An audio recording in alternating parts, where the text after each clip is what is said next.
how to verify your Kraken wallet on Android devices. Now, whether it is Android or iPhone doesn't matter. To verify your Kraken wallet, open up the Kraken app and make sure that you're signed into your account. Now, to begin with the verification process, just make sure that you're logged in over here and you will see this type of interface on the Kraken app here.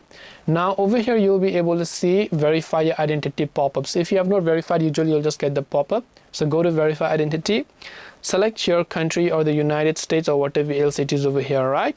So once you go ahead and enter your country, all you have to do from here is just simply enter your phone number, tap on next, then upload your documents along with your SSID and tax identification number. And once you've done all of that, you'll be able to go ahead and then verify your Kraken wallet after you upload your documents. This way you'll be able to verify Kraken wallet on Android devices. I hope that this video helped you. If you have any questions, feel free to leave them down. Thank you for watching, and as always, see you soon in the next video.